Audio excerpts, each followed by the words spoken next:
Okay. Can you hear me, Lauren, everyone? Very good. Welcome, everybody. My name is Vangelis Calotychos. I'm a member of the program in Modern Greek Studies at Brown. I'm joined in this endeavor by my colleagues, Elsa Manatidou, Yannis Chamilakis, Johanna Hanink, Eleni Sikelianos, and Graham Oliver. We teach a wide array of courses, multidisciplinary courses in the curriculum at Brown University. We also host a number of events. Many of them are in person. Last week, we were joined by Tracy Rosen from Harvard University, who spoke to us about Chinese migrants in downtown Athens before and during the crisis. In a couple of weeks, the historian Christine Filiou will speak to us about what the Ottoman census registers tell us about the identity of Greek Orthodox Rum residents, that is, non-Muslim citizens in an Islamicate society in the age of nationalism from the early part of the 19th century. We also organize Zoom events, such as the one that you're attending today. And I'm very grateful to our colleagues, our administrators in the department, Becky Bardsley, Lauren McLean, our communications coordinator, and Susan Tang for their assistance in putting this event together. During the pandemic, our director, Elsa Manatidou, initiated a Conversations About Greece Zoom series. Two of those events focused on recent translations of modern Greek literature. Our own Johanna Hanink's Penguin edition of Karkavitsas as Archaeologist, 1904, and select sea stories from Tales of the Prow, 1899. And the second Zoom event, Therese Seller's translation of Venezis' Land of Aeolia, 1943, completed a two-set selection during the pandemic. I hope very much we are in a post-pandemic phase. Regardless, we will continue with conversations about Greece that focus on the promotion of recent English translation of Greek works. It's very important for us to share such works with a broader audience, a broader reading public beyond the university, but we're also mindful of the constraints of the American pedagogical system. That is, we have students who often take up the Greek language in college, but they don't take or aren't able to take a full complement of 3 years of study. Some of them take 2 years, some only 1. Some of the prose texts from the period between the middle of the 19th century and the 1920s or 1930s are written in Katharevousa, of a varied degree of challenge in each case, and often they exemplify hybrid registers of Greek that marvelously reflect the negotiation underway in the Greek language, in Greek society, and in Greek prose at this time. The works are what we call polyglossic in the sense that these linguistic registers also reflect evolving sociolects that embody class divides, demographic changes, ideological struggles, and many uncertainties coming with a bewildering modernity without God. This applies very much to Konstantinos Theotokis' Katadikos, Condemned, which we're here to discuss today. A classic from 1919, we're indebted to Cosmos Publishing in New Jersey for helping deliver it to an English-speaking audience 100 years, more or less, since its first publication. To read from the new translation, I'm pleased to be joined by the work's co-translator, Susan Matthias from New York, joining us from New York. The translation is a labor of love with her late husband, Miltiades Matthias, who regretfully passed away just before this edition saw the light of day. Miltiades, whom I knew personally, was a concert pianist who had previously brought to light the work of many Greek composers, Kalomiris, Kidoniatis, Mitropoulos, among many others.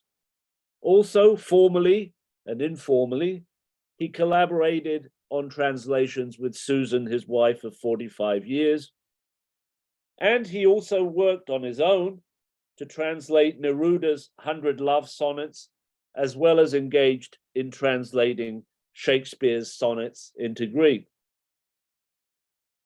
Susan graduated from Vassar and has a PhD in comparative literature from New York University, where she now teaches Greek and Roman classical texts. Her translation of Seferis's only completed novel, 6 Nights on the Acropolis, is available as part of the Modern Greek Literature Library from Cosmos Publishing. This work was awarded the 2006 Elizabeth Konstantinidis Memorial Translation Prize by the Modern Greek Studies Association. Her translations also have been published in the Journal of Modern Greek Studies, the Harvard Review, and Modernism Modernity.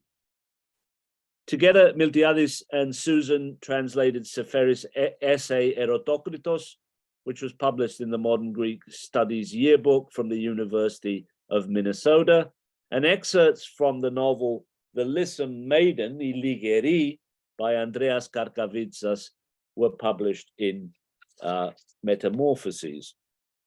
I'm also very pleased to have with us one of our own Brown graduate students, Christopher Jotischky-Hull, who is a PhD candidate in the Department of Classics here at Brown. He's interested in the classic tradition and its relationship to the literary and intellectual culture of Greece in the late 19th and 20th centuries. His fascinating dissertation, and very highly original, examines the influence of Latin literature and Greek Latinists more broadly on the modern Greek novel. He has an article, as of a few days ago, I believe, on Theotokis' fellow Ionian Greek translator, Antonios Matthias, forthcoming in the Classical Receptions Journal.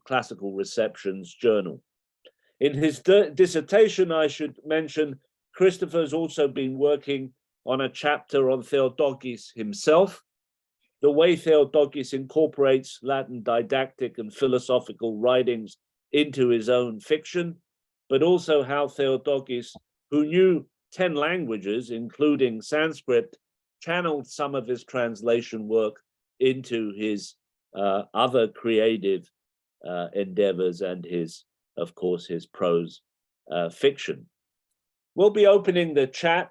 In fact, we've opened the chat for questions that you may have for our discussion later, and hopefully we'll have time to get to some of these questions at that time.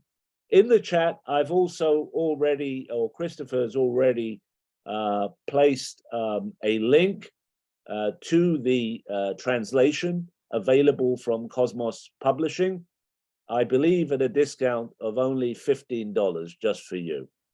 I've also included emails for both Susan and Christopher. So in the event that we're unable to get to all your questions and queries, or if you'd like to pick something up with them, please feel free to write to them at their emails after the event. We'll be reading from the work as well as discussing it in a number of contexts. But I thought we'd begin by turning to Susan, whom I've known since the mid-1990s, when she, I think in a foolhardy way, forsook a very highly successful career in the corporate world, often editing corporate writing and corporate texts, in order to take up literature the study of literature, and more specifically, fairly soon after she made this frightful transition, modern Greek literature. So we met at NYU at that time, and I guess just in a very general way, what led you to take this decision, Susan? Well, my husband Miltiades was Greek, and at some point it became clear to me that it would open up my mind. I have always loved languages. I was an English major at Vassar. I had a master's in English from Boston University from years before, and the corporate world was becoming very trying to me, and I was very lucky that Miltiades was a wonderful teacher. I was taking private lessons with a teacher, but Miltiades was my true teacher. And his Greek, I think, was perfect. And he was very involved with me, with my grammar. He was very supportive. And I recall taking the subway in New York City and conjugating verbs together in all different tenses, doing declensions, and he was willing to do this with me. And, although I may say that my spoken Greek never came up to my knowledge of grammar, I was really lucky that he and I were both enthusiastic about grammar. So but go, yes, Vangelis. Yeah, we're going to take up the issue of the process of your translation, collaborative translation process later in our time together. I have this recollection of you moving from the master's program to the PhD program in comparative literature, where you had the opportunity to declare a track in translation. That's right? I mean, That's what happened. What happened was I was in a master's program because I guess you'd call myself a non-traditional student, because it had been a number of years since I had graduated from college. And I was accepted into a master's program, and I was taking a course in translation theory with the very well-known translator, Richard Seaberth, who is in both the comparative literature and I think the French departments at NYU. And I was doing a paper on translations of Homer from the early 20th century. And I was talking to him about the paper, and he said to me, "Susan, what would you really like to do with your life?" And I told him I would like to get a PhD in comparative literature. And he said, "Well, we can switch you right over, administratively into the program." And I was really thankful to him. That was one of the most important junctures in my life. And at that point, I think we had decided that my dissertation would be a translation. I hadn't quite figured out which one it was at that point, but I took a translation practicum with him, where at that point I translated the Eratokritos essay by George Safaris, which was later published in the Modern Greek Studies Yearbook. And I like to think that for people who are interested in Safaris but might not have the ability to read Greek that well, this is available. It's a very important essay. And you bring to mind actually a kind of a moment that stood out for me actually teaching at NYU, which is sitting on a prospectus, actually your prospectus for your PhD, which eventually, as you mentioned, focused on Safaris's one completed novel, yes, 6 Nights on the Acropolis, and more specifically, Richard Seaberth, who is one of the generally acknowledged great translators of literature from French, French and German, and critic of Ezra Pound, was reading your translation from 6 Nights on the Acropolis. Of course, he himself was unable to read the Greek, right? But by zeroing in on your syntax, mm-hmm. he was able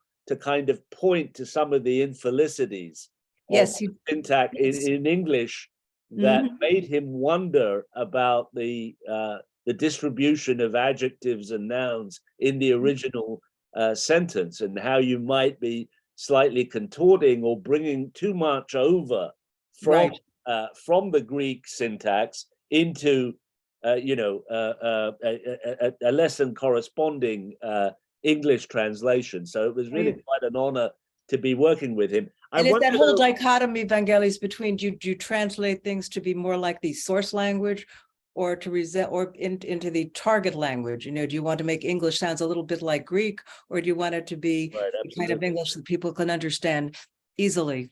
Right, absolutely. And I think in your case, because of the subsequent co-translation of the Theotokis, it'd be interesting to see how this was engaged between the two of you, between Miltiades and you. But I wanted to ask you, the 6 nights in the Acropolis, I mean, that posed what kinds of challenges? I mean, you were drawn to it, and what kind of challenges did it pose? I mean, well, I was actually drawn to it because I had a great interest in diary novels, which really started in my very early days at NYU, and I was studying with Diana Haas.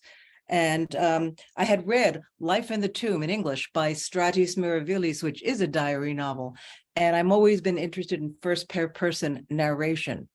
And I think that the challenges with the Seferis novel were it had many different registers. Some of it was directly taken from his Meris Alpha, which was his journal.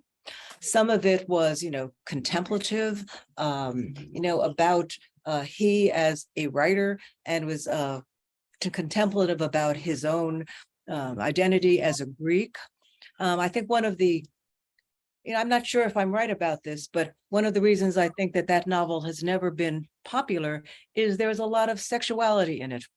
And you can say if I'm right or not, but Seferis as the father kind of 20th century Greek poetry, it's hard to imagine him, even if it is his persona, Stratis Thalassinos, engaging in sex. And it's really in there, and sexual banter.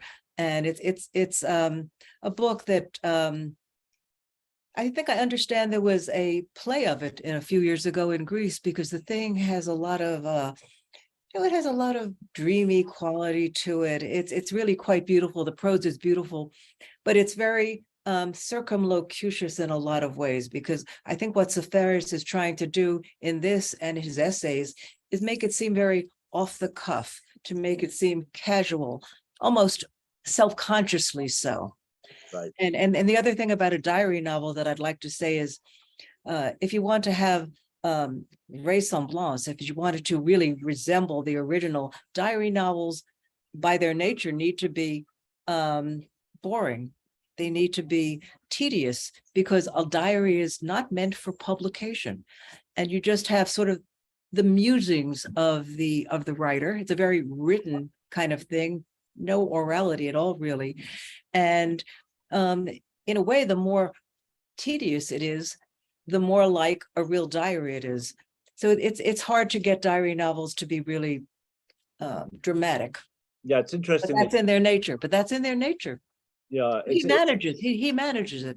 Right. I think it's interesting that you point to that contradiction, because Seferis, of course, is known for this statement that I want to write simply, but particularly as a diplomat, he was always very aware of his audiences, and it was very much a kind of facade often, this idea of speaking simply or naturally, to the extent that some of his political diaries, of course, were themselves diaries that you would assume would not be projecting an audience, and yet his antenna was such that he really wrote and rewrote them and edited them with more than an intended audience in mind, and a real duality. And I also think that it's interesting that his journals, he called them dokimes, rather than dokimio, and that really gets that sense of dokimazo, like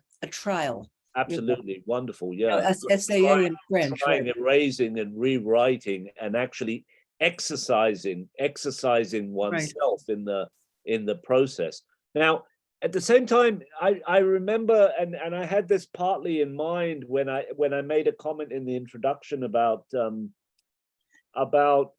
students working in Katharevousa. I had the rare opportunity, I remember back then, of having 5 or 6 graduate students and working on a kind of workshop atmosphere around 19th century, 20th century texts, where we actually read together Katharevousa prose texts.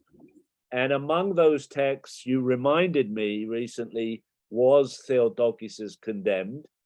But when you so it wasn't just Katharevousa, I mean, there were other demotic texts as well. That's demotic and not demonic, demotic. Right. So there were some demonic texts like The Beggar by Karkavitsas and other examples. But I was just going to say, when you got in touch with me maybe a couple of years ago and told me you were working on Theotokis's Condemned, I was somewhat surprised, because I thought you were going to say that you were working on The Lissom Girl by Karkavitsas. I wonder how you worked through some of those choices and you arrived at Theotokis. I think a lot of it had to do with the fact that this was a work that really spoke to Miltiades, because when you read it in your class, I liked it a lot. And I have to admit that partly I liked it because it was very easy to read.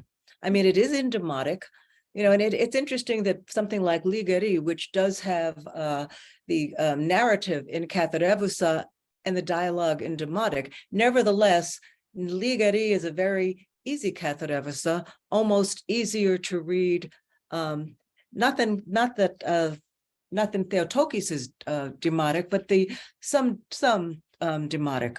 And at that time, Miltiades and I were also translating a couple of unknown stories by Vizinos, in which the Katharevousa was very, very hard. And those things were really, it took his brain to be able to do it. But Ligari had an easy Katharevousa. But when I'm talking about Theotokis, the text itself is very, very dramatic. The characters are very well portrayed. They're in some ways, they're simple forces of nature. He really does give a picture of Greek life at a certain time in history. The character of Turkoyanos, who I call Turkoyanis, because it gives more of the impression of being Johnny the Turk than Turkoyanos would do. We made that decision, but it's very dramatic. It has a social justice aspect to it. The ending, I think, it's a very strange ending in which it's sort of dramatic irony. I would say that we as readers know a lot more than the characters. So when it ends at a certain point, and Turkoyanis thinks that Petros and his wife are happy, we know that they're not. And it just moves very quickly. The language is deceptively simple. As I said, I could read it almost as well as I could read English, but translating was a whole different thing, because you had to get the feeling. We didn't try to make it sound like the Greek. We tried to write it in simple English. And yet there are always, it's always a challenge to render Greek in English. Right. So Turkoyanis, Johnny the Turk is just to give us a kind of sketch of the hypothesis of the subject matter here. Yeah. He's a rather foreign character, as is implied by his title. He's been abroad for a long time, and he's living in a house in Corfu with a couple. Yes. Right. And, right. Georgis Arathimos and Margarita, his wife, who have a seemingly happy marriage, happy enough. And Turkoyanos is their servant. He is the mule. He drives the oxen, and he had a long-standing kind of love for her. She's a very provocative, sexually provocative character, very pretty, flirtatious. And there's a love triangle in the cover of the book, which I think you've seen in the advertisement for this event, is a picture by Stetis, the famous Greek artist, and it shows a love triangle. And I think that's one of the beauties of the book. It's a very passionate love triangle. And he's sort of a simple-minded yet inspired character who Right, ends up. Susan, I was just going to say that the love triangle is not the love triangle that you would imagine. That is because the husband, Margarita's husband, is not particularly in love with her. I mean, no, he's not particularly passionate. There is actually another character, Right. who There's makes up the triangle. Petros, who is a neighbor and plows the fields with them. I mean, and he's in love with her. She's married. They have trysts in a little cottage. But Torkoyanis has always been in love with her since years past. And what ultimately happens is Petros, I shouldn't give away the story, but Petros he actually kills the husband. And then I'm going to read a passage that's about that. And Torkoyanos is still in love with Margarita, and he has him condemned. That's why I called it that, condemned for the murder. And it really is a story of social injustice, because a marginal character in this society is accused of a murder he did not commit and has absolutely no chance to defend himself in any way. And it resembles things that could happen in America now. This is happening in a Greek village 100 years ago. Right. In a moment, you'll be reading from a passage early on in the book, and I guess we could focus on these two characters, Turkoyanos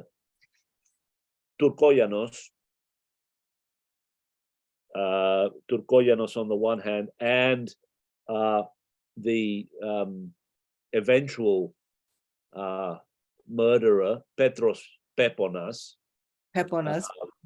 and suitor. Peponas, I just wanted to insert here, is of a very different sort from Turkoyanos. Turkoyanos, in a moment, will be described in relation to, in some ways, the oxen that he handles. Peponas is a rather slick character, and he embodies in some ways a kind of new social force in this agrarian society in Corfu. I just want to read a paragraph from much later in the book, where Petros is kind of defending himself, and he kind of gives a kind of profile of himself in this paragraph. And I think there's supposed to be a very clear contrast between the two characters. Peponas says, he's asked,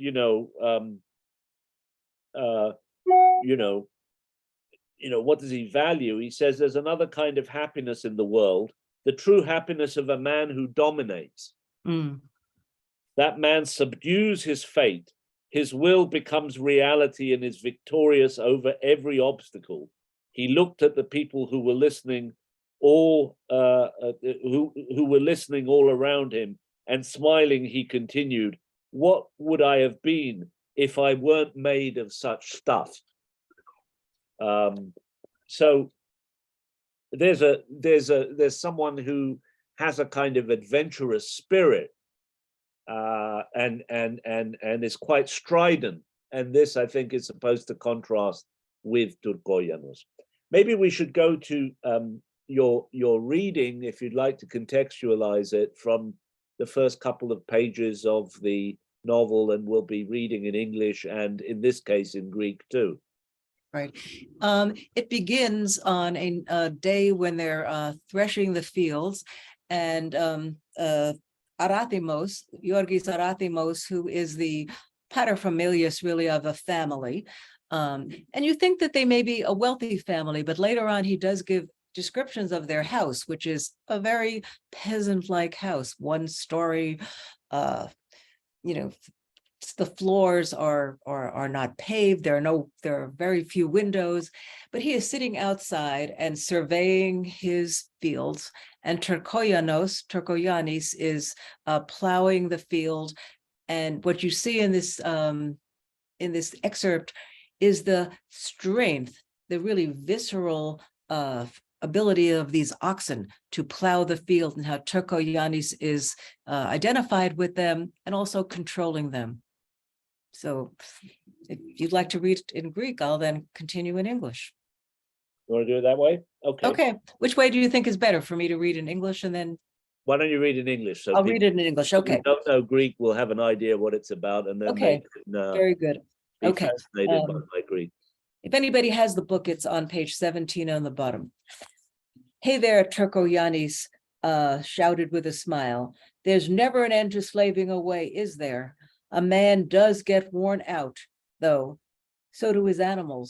Don't drive them too hard, said Yorgis Arathimos. Well, we'll be done soon, answered a strong voice from across the field. Ah, what a relief. Ho there, Partridge, ho. It was Turkoyanis' voice, and as he was plowing the field, he was making weird grunts, goading the oxen to pull up a heavy clod of earth. And the two enormous beasts, one of them auburn, the other shiny black, leaning against each other, were bending their heads all the way down to the ground under the heavy yoke. And now for one tense instant, they stood still, tilting forcefully forward the massive weight of their huge bodies, standing erect on 3 feet, poised to take a step with the fourth as soon as the clump of earth would come loose. And their muscles, swollen by the great effort, showed that at that very moment, the animals were straining with all their might. And just when Turkoyanis' voice had boomed his answer, they made a final supreme effort. Shoving their faces forward, they took a couple of jerky steps as though they were about to fall, dragged toward the ground by the momentum of their own power, while the blade of the plow behind them flung from the earth's belly, a thick, glistening black clump of earth full of the white roots of weeds. They finally stopped. The plow's shiny blade glistened, and instantly the oxen were standing tall, ready for a renewed effort.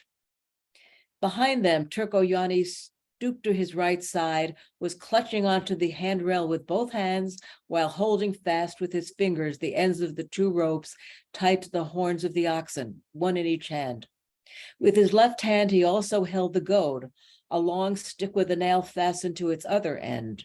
At times, he would clamp down on the handrail. At other times, he would lift it with both hands, or he might let go of it to drive the cart or spur the beasts as he praised them aloud, cheering them along in their arduous task and calling them by their names. One was named Partridge because of his auburn hair. The other was named Friday because he was born on a Friday.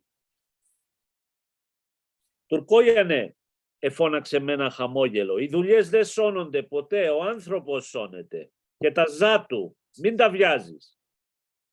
Θα σκολάσουμε σε λίγο, του απάντησε μια δυνατή φωνή από το χωράφι. Αχ, παιδίκι, αχ. Ήταν η φωνή του Τουρκόγιανου που αλάτρευε και που με το παράξενο φωνατό του έβιαζε τα ζώα να ανασύρουν το βαρύ το σβόλο. Και τα 2 θεόρατα ζωντανά, κόκκινο το ένα, μαύρο γυαλιστερό το άλλο, έσκυψαν κάτω από το βαρύ ζυγό το κεφάλι τους ως τη γη. Είχαν ακουμπήσει το ένα πάνω στα άλλο και μια στιγμή έμεναν τώρα σταματημένα, ρίχνοντας με δύναμη όλο το βάρος του μεγάλου κορμιού τους στα εμπρός, στέκοντας ορθά στα 3 πόδια και έτοιμα με το 4ο να προχωρήσουν, όταν ο σβόλος θα ξεκολούσε. Και τα μούσκουλα τους που είχαν φουσκώσει έδειχναν πως εκείνη τη στιγμή έβαζαν όλα τα δυνατά τους. Και καθ' αυτό τη στιγμή που ο Τουρκόγιανος είχε φωνάξει, έκαναν μια τελευταία προσπάθεια. Εμούτρισαν άξαφνα προς τα εμπρός. Έκαναν 2-3 βιαστικά πατήματα σαν να ήθελαν να πέσουν, συρμένα από την ίδια τους τη δύναμη. Ενώ το γυνί ο πίσω τους αναπέταξε μέσα από τα βάθη της γης ένα χοντρό, γυαλιστερό, μαύρο σβόλο, γεμάτον άσπρες ρίζες άγριο χόρτου, και εστάθησαν τέλος, το γυνί έλαμψε και σε μια στιγμή τα ζώα αντιστηλωθήκαν πάλι για μια καινούρια προσπάθεια. Πίσω τους ο Τουρκόγιανος, σκευρωμένος προς τη δεξιά μεριά, κρατούσε με τα 2 του χέρια τη χειρολάβα και με τα δάχτυλά του τα 2 σκοινιά που έρχονταν από τα κέρατα των ποδιών ένα σε κάθε χέρι, κρατώντας με το ζερβί και τη βουκέντρα, ένα μακρύ ραβδί με ένα καρφί στην κορφή του. Και πότε επλάκωνε με δύναμη τη χειρολάβα, πότε την ανασήκωνε με τα δυο χέρια, πότε την άφηνε για να οδηγήσει ή να κεντήσει τα ζώα και με τη φωνή τα πενούσε, τα παρακινούσε στο βαρύ τους έργο. Τους φώναζε τα ονόματά τους. Περδίκη έλεγαν τόνα, γιατί ήταν κόκκινο. Παρασκευά τάλο, γιατί είχε γεννηθεί μέρα Παρασκευή. I think it's very clear there the kind of vital force of the animals and how they're connected to Tourkoianos, and in a very kind of interesting way, a little later in the novel, when Tourkoianos is kind of marginalized, Petros Peponas, the suitor, oversees the ploughing process, but doesn't himself take the oxen to hand. So he actually pays for someone else to do the work. And I think that's a very nice contrast of the kind of different social and economic forces at loggerheads through the competition between these. And the other part of that is that Petros talks Margarita into talking Yorgis into selling the oxen and the sale and then putting them to slaughter. And the sale of the oxen is also an excuse to get rid of the rival Tourkoianos. And it's a real turning point in the story. I mean, the oxen, to me, when I was translating it, one of the main characters were these oxen. And Tourkoianis has a leitmotif. We named him Friday because he was born on a Friday. Tourkoianis is very repetitive in the things he says. But one of the things we named him Friday because he was born on a Friday. Oftentimes in the book. Absolutely, there are a lot of proverbs in the book, and a lot of them by the kind of wooden nature of some of their language are kind of touchstones for people, but they haven't fully understood them or haven't fully worked through them in many instances. Well, thank you for that wonderful translation. I wanted to turn to Christopher. Christopher, I think recently, I hope I'm not making this up. I was reading about a meeting in Athens, a discussion around some aspects of modern Greek literature, and someone at some point mentioned Theotokis and said that maybe we should move forward having more Theotokis and less Theotokas. So maybe you want to comment on that, and I ask specifically because I know you have a very great interest in both of them, including Theotokos. Maybe that's a way to allow you in here to place Theotokis for us. Thank you, Vangelis. I was about to say that I'm not sure about less Theotokis, but certainly more Theotokis is something that I can get on board with. The thing about Theotokis is that he occupies such a strange position in a lot of ways in sort of modern Greek letters and modern Greek prose in particular. Because I mean, those of us who work on modern Greek literature are very familiar with this idea that the whole thing is divided into generations. And, we have the generation of the 1880s, the 1910s, the 1930s, and Theotokis just doesn't really fit into any of them, which is entirely not his fault, but there we are. So if we think about his lifespan, he didn't live for a terribly long time. His dates, I think, are 1872 to 1923. He's sort of falling between two stools. He's too young for the sort of big flowering of very elaborate Katharevousa prose that we get with authors like Papadiamandis and Vyzinos in the 1880s. And he's dead by the time that you get the sort of generation of the 30s with people like Theotokis, who are sort of refocusing Greek literature to bring sort of literary modernism and also a very confident sort of Greece-centered humanism to Greek literature. Theotokis is kind of existing in the middle of this.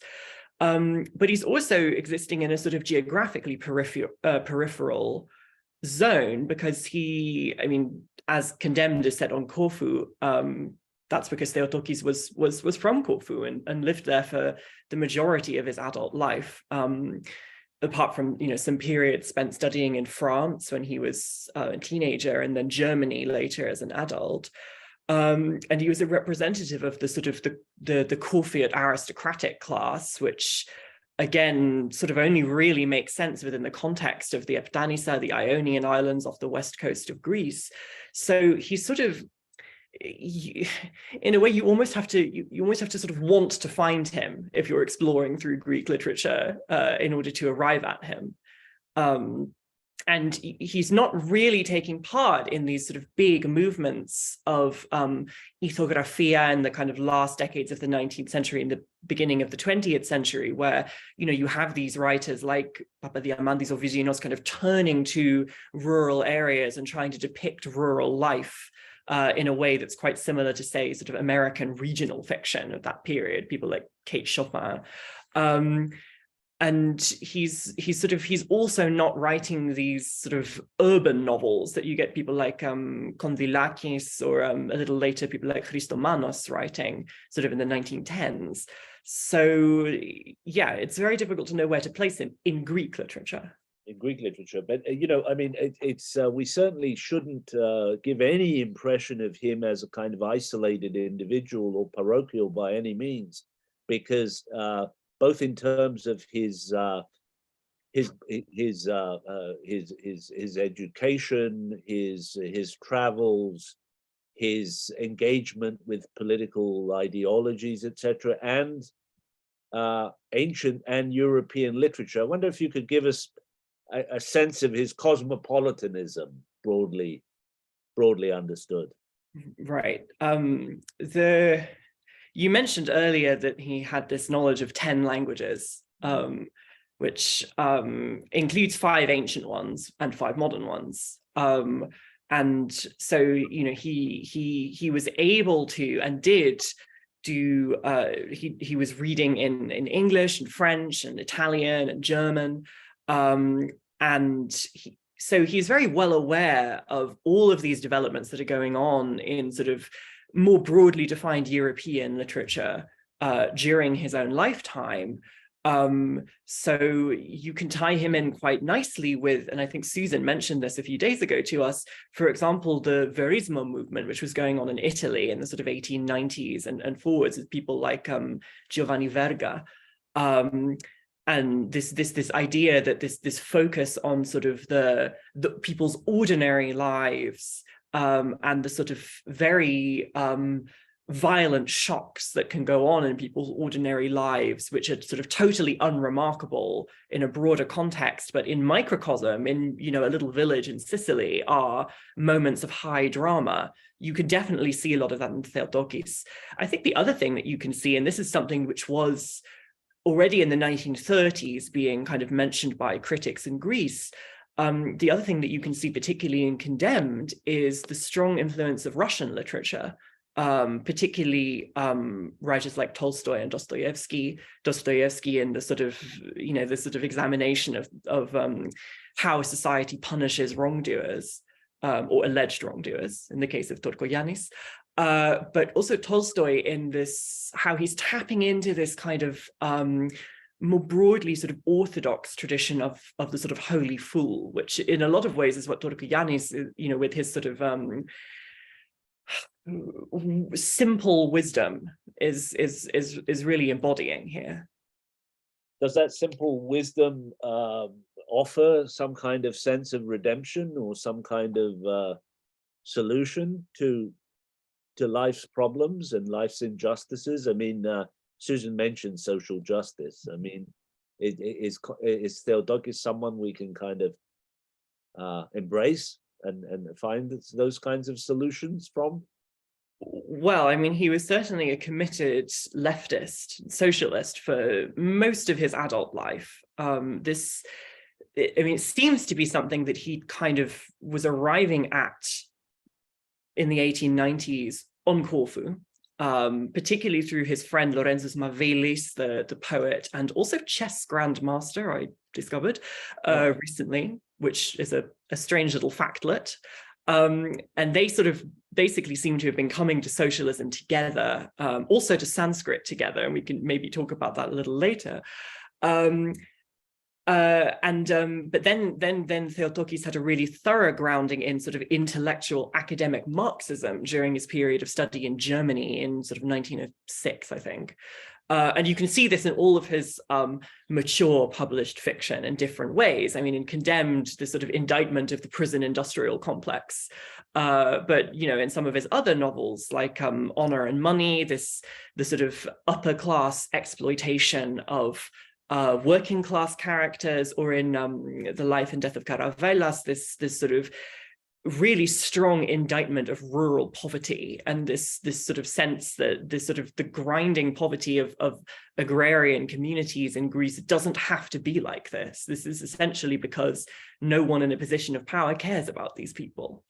I wanted to ask you one more question, and then move to Susan around translation. But I just wanted to say these ideas of, or his ideas around the language. I was wondering how this kind of basis in socialist and Marxist thought affected his choices and decisions around the use of Greek and Greek language. They certainly do. I think in two senses.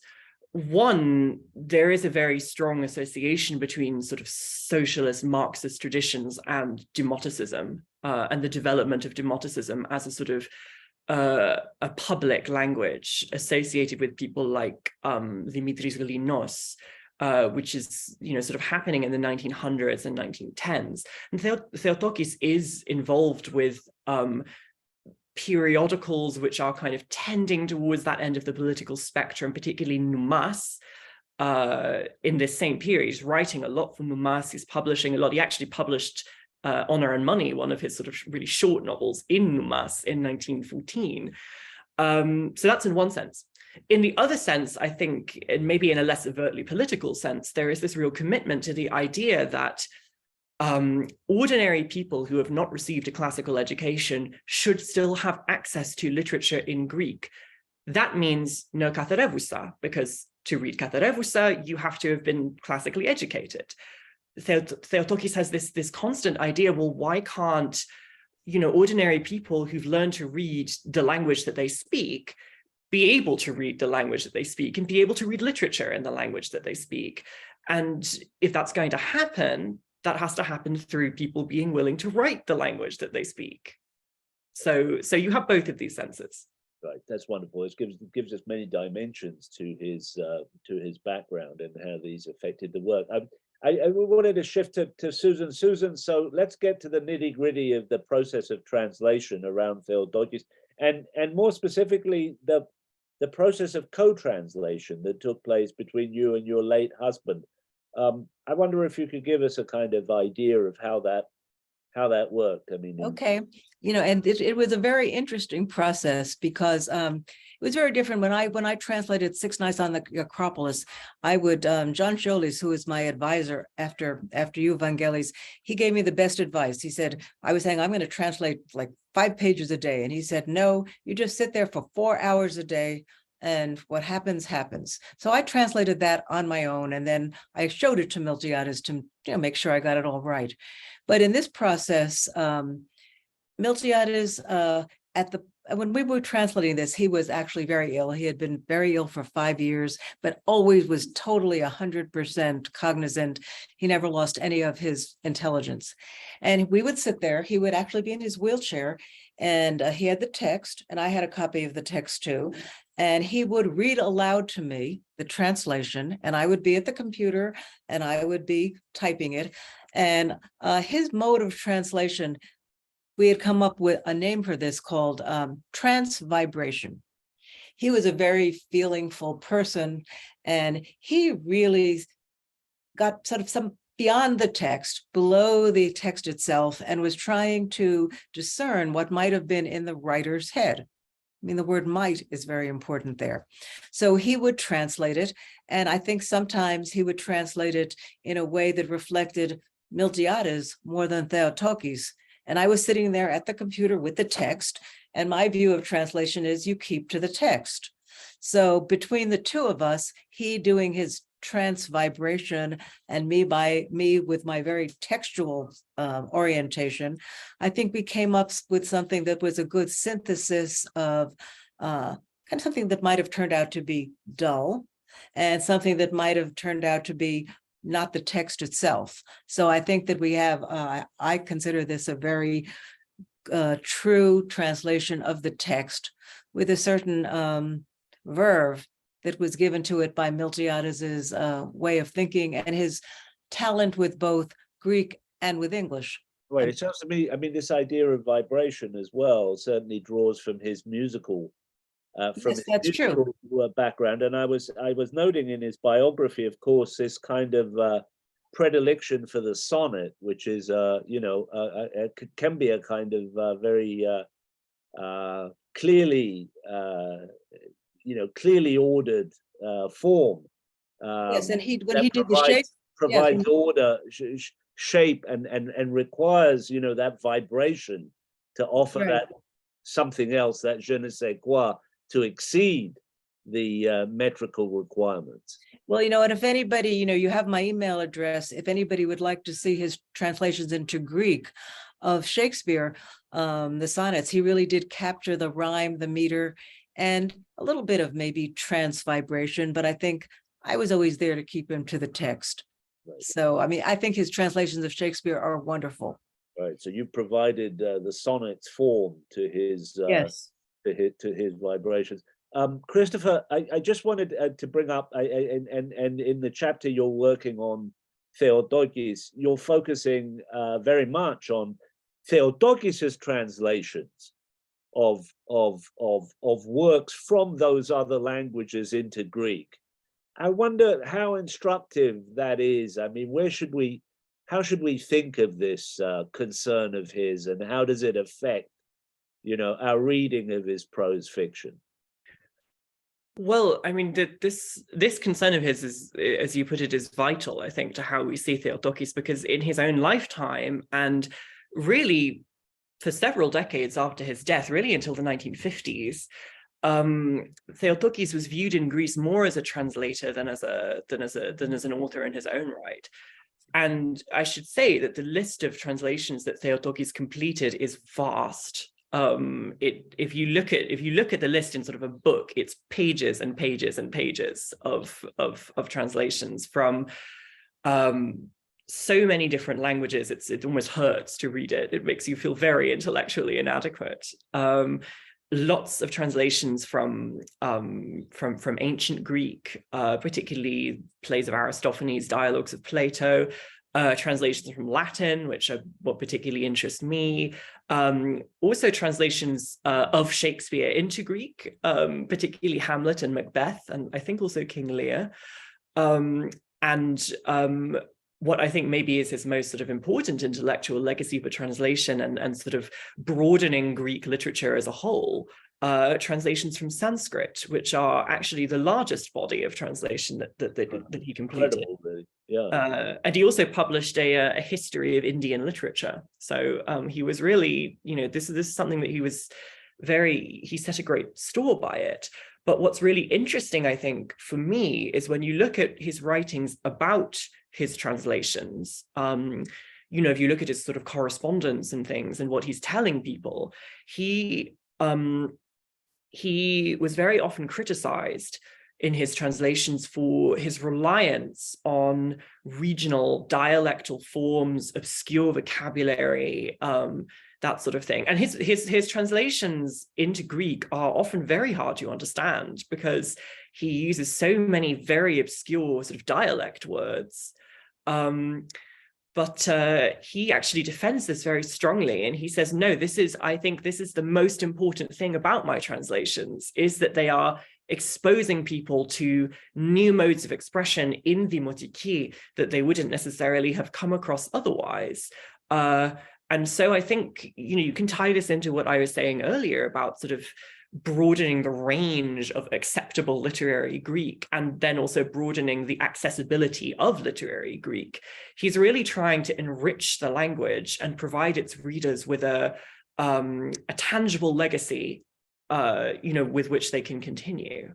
Now, your interests are particularly honed into examples of people using Latin and translating from Latin. So, I mean, one question I wanted to ask is whether his choice or a preference for drawing from Latin archetypes or Latin texts fits in with this impulse that you just described, about broadening horizons, about, widening the sort of catchment area for a kind of Greek literary prose and modernity, I guess. Yeah, I know that's a broad question, but it is and it isn't, I think. Theotokis' translations from Latin are actually very small in number. There are two large ones and two small ones. And of the two large ones, there's one translation of Virgil's Georgics, the sort of didactic agrarian poem, which, by the way, to date is the only translation of this poem that is the only complete one anyway that's available in Greek. And the other one is his translation of the poem On the Nature of Things by Lucretius, which is, let's say, more sort of on the sort of atomistic philosophy end of the spectrum. So you have these two very different poems. They're both translated into the sort of political verse form, which would be very familiar to most readers of Greek poetry. They're both translated into this really, as I say, heavily dialectal register. I always wonder with these translations, who is he actually writing them for?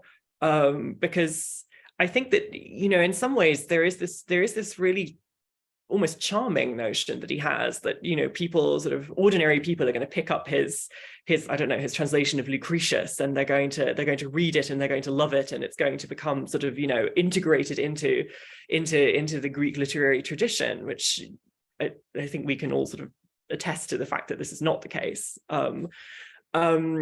And I think that really there's something very quixotic about his translation endeavors from Latin. On the other hand, he, particularly in this Lucretius translation, he's translating a work which in the original Latin talks all the time about how it is taking Greek ideas and putting them in Latin, and that the Latin language is not equipped to deal with these complex Greek ideas. So there's a real irony in what he's doing, where he's taking all of this back, putting it back into Greek, and trying sort of through that endeavor to sort of broaden the scope of Greek literature. Thank you for that. Let's just wind up this section before going hopefully to some questions with reading from Susan, from a latter part of the novel in English. Susan? Do you think I should read? I'm going to read, I think, the last thing I was planning, which is the ending of the novel, because it's shorter. And I think this is just to give some context. Turkoyannis has been in prison for many, many years for a crime he did not commit. And Petros Peponas, who has been married to Margarita for a very long time, and they're quite unhappy, committed a small crime and is now entering the same prison where Turkoyannis has been committed to life. And he's been feeling very, very guilty. Turkoyannis has taken up a role of being a kind of confessor to the other prisoners, and because he is kind of a religious fool in some ways, but he's found a mission in prison. So this is the moment where Petros Peponas and Turkoyannis confront each other for the first time in many years. And if anybody has the English, it's on page 150. "Oh, forgive me," said Petros. Petros felt dizzy and was shivering all over. His eyes were filled with tears, and then a loud cry kept shaking his body. A cold sweat drenched him. He turned yellow, and he wondered how he might manage to disappear immediately so that other people could not see him. At that moment, he realized that he had wronged them all through his harsh act of murder, and he hid his face in his hands and collapsed on the ground. Now he could no more resist that inner power that was inexorably pushing him toward his destruction. And sinking his head as far as he could between his shoulders, he said in a hoarse voice, "It was I who killed. That night in the darkness, I ambushed him." And he felt as though a demonic flame were coming out from within him, leaving a deep pain in his heart. The other convicts standing all around him, witnessing this terrible moment, were horrified. They looked at each other with pale faces. Only the prisoner condemned to life was still laughing, and with an ugly, taunting sneer, he said, "So, you didn't manage to keep up the big shot stance to the very end, after all." By now, Torkogiannis had come out of his cell with a frightened smile on his face. His eyes were full of tears. He was shaking from head to toe and was ready to confer a blessing upon Petros. Suddenly, the vision of Margarita blazed in his mind. He remembered the now orphaned children of Arathimos, and a few moments later, he said in his usual quiet manner, "He, Petros, didn't kill. I was deceiving you." And at once Petros stood up, approached him, knelt before him, and kept weeping without uttering a single word. But Torkogiannis repeated quietly, "He is lying. It was I who killed, and it was I who was punished. All this time I have been deceiving you by telling you a lie that I had killed Georgis. Ever since I killed," Petros repeated, "Arathimos' ghost has never granted me a sweet moment. It kept appearing before me, even in my sleep, begging me to kill him for a second time because I had married Margarita. And he still doesn't want to grant me peace." "He's lying," Torkogiannis repeated. "I did the killing and I was punished for it." "Oh, forgive me," Petros said again, pleadingly. "They will pardon you and then you will be free." "And where would I go?" Torkogiannis asked, sighing. "I, an orphan, all alone in the world? Margarita must not learn the truth. She must live happily with you. I no longer have anything in the outside world. For me, the world is right here. I don't want the court's grace.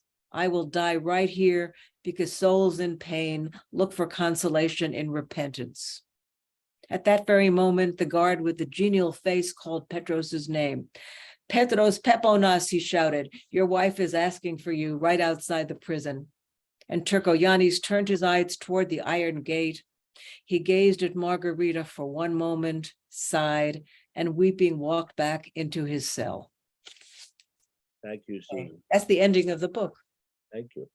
I think we can, Lauren, I think maybe we can open it up, and people can probably raise a hand and speak. I think we have about 15 minutes. We'll take our chances to 1:15. Anybody like to chime in? Questions, queries, comments?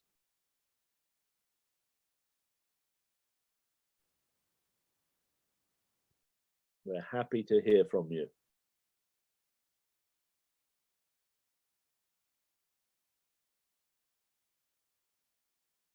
Any comments? Therese? Therese Sellers? There. Yeah, thank you, Vangelis. Hi. Yeah, I have an unformed question, but it's about which it's great you read the ending, but it's about Torkogiannis's role as a confessor. And I think Vangelis asked this question at the very beginning, is there redemption? Is at the end, and I think it's really interesting, discussing the Russian novelists, because I think of Dostoevsky, when I read this with the, but I guess, yeah, my question is maybe for any of you, the translator, the other two, do you buy this redemption of Turkoyanis through his faith?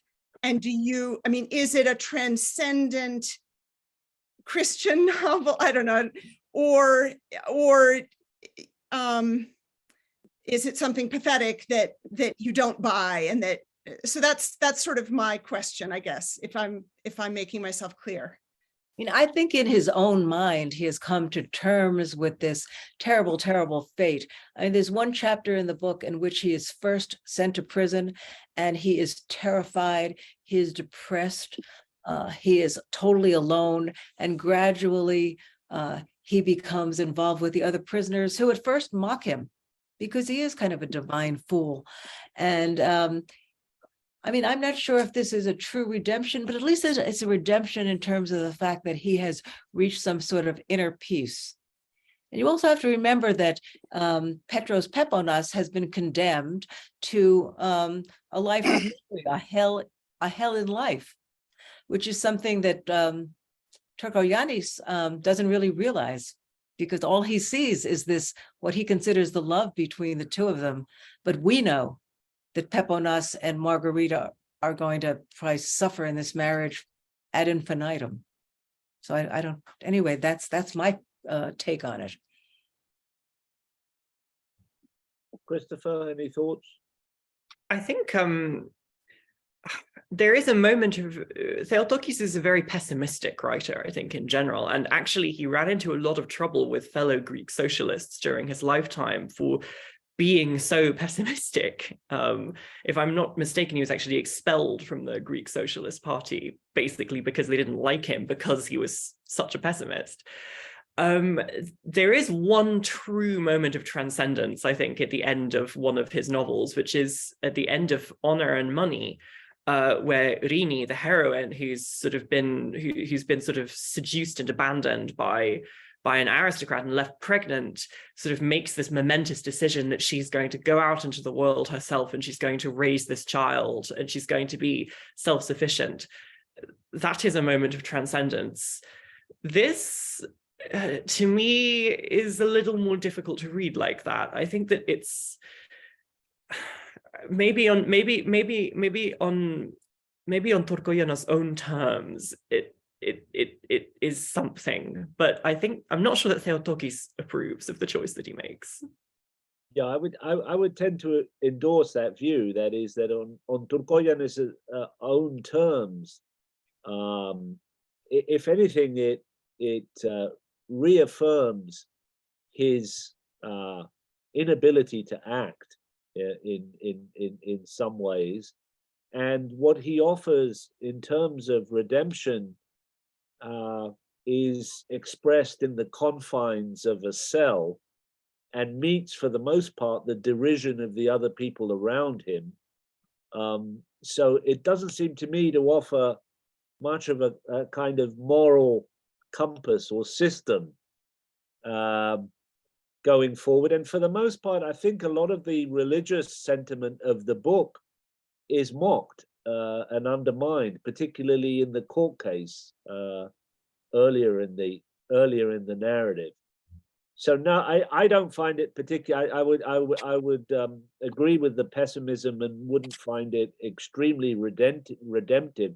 In fact, as we move towards perhaps the urban novel and the problems which come with a new kind of modernity, there are a number of systems, I think, that are shown to be wanting.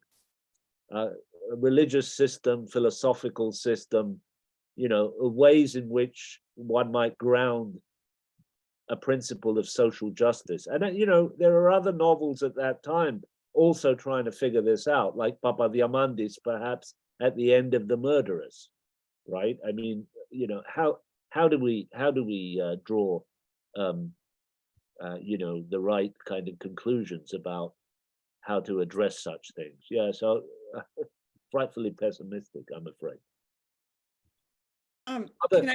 Yes, please. Well, just first of all, thank you all for your answers, and it makes me see what you're saying, that part of the irony of the ending is that by by taking the crime on himself at the end, Tyrkoyannis actually makes things much worse for Margarita because her husband is abusing her. So if he had, if it's about making Margarita happy, of course, it would have been much happier for Margarita if that awful murderer had been locked up and Tyrkoyannis could have gone back and been her servant or something. And anyway, Yeah. Thank you for making me see the full irony and cynicism, darkness. Ambiguous ending. It leads, I think it leaves the reader to have questions like the one you just asked about redemption and punishment. And, I think that's what makes it in a way a great novel, because it doesn't answer the questions, it poses the questions. Thank you. Other comments?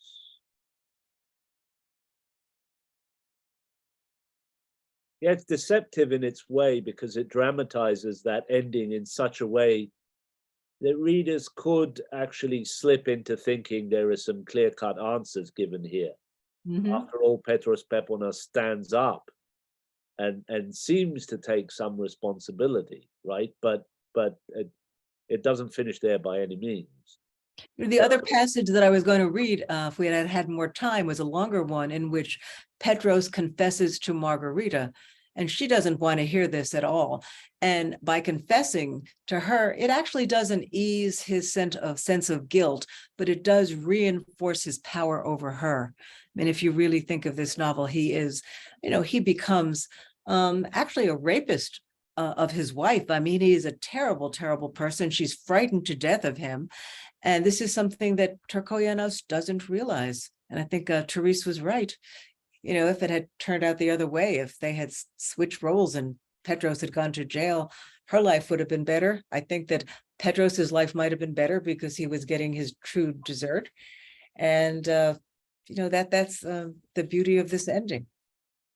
One of the secondary themes of the novel that we haven't, really mentioned, but which you just sort of brought up there, Susan, is also just this condemnation of the really stifling patriarchy that exists in this society that Theotokis is describing. And it culminates, obviously, in the novel in essentially an episode of marital rape. But you can see it also in how, for example, Tyrkoyannis' mother is described. She's this immigrant to the island, who's described sort of variously as sort of Albanian, who has sort of been working either formally or informally as a prostitute, has slept with someone who is described as a Turk, hence Tyrkoyannos, her son. And she has this very ironic name of Areti, virtue. But then also, Margarita herself, and this is interesting because Condemned is one of the earliest novels I know of in Greek to include a court case, a court scene. Margarita is she's one of the witnesses, and she refuses to say Tyrkoyannos did this crime. But she also refuses to part with the evidence that she has, which would have basically got him off, because she doesn't really want to be left without a protector in the form of Petros. There's not that much that she, as a now widowed woman, is really able to do for herself in society, and she also wouldn't be able to run the farm herself. Without some sort of male protector figure. So, there is also this kind of within the mix. That's a very good point. And it's also, I think that court scene is a very boldly kind of captured scene, as is the fact that in the first instance, the murder at the center of the novel is almost glossed over at a particular point. So I mean, there's some very kind of innovative technique for the period and for the perception of some of these. You think, Vangelis, that court scene, when we were translating it, my feeling was that I don't know if it was the strongest or the weakest part of the novel, because it certainly couldn't have been realistic. And was it just sort of symbolism or something like that? Because Turkoyannis is sitting there, he's off in a haze. They're all testifying. He keeps jumping up and making comments, and people are mocking him. And the jury, it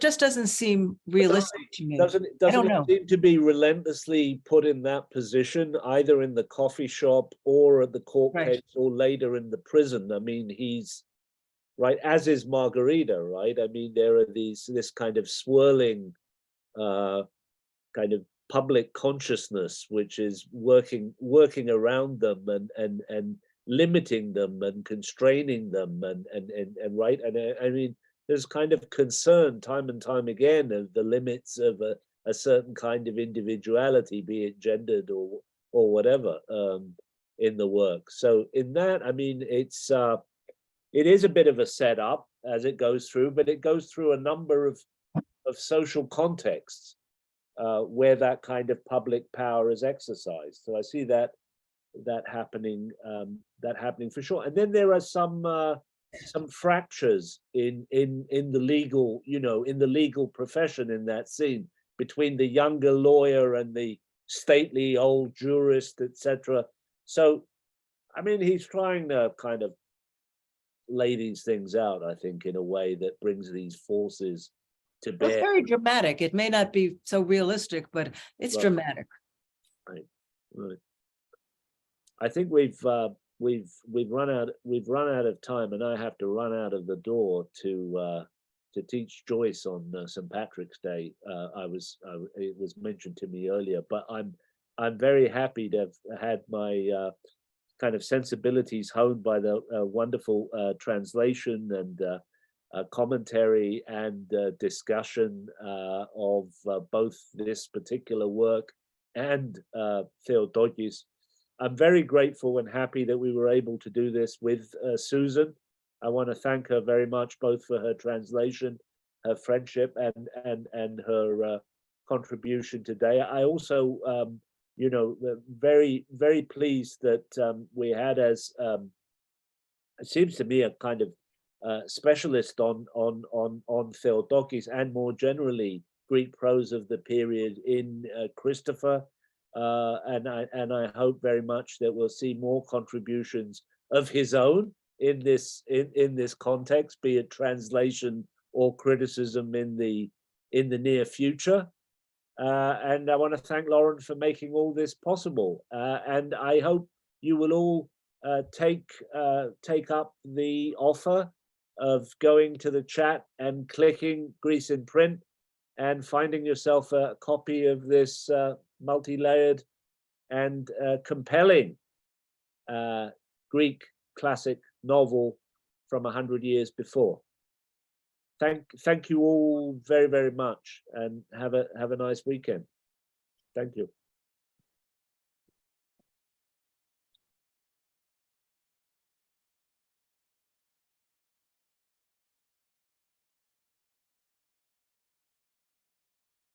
Thanks, everyone. I don't know, Susan went off, huh? And I have to go off.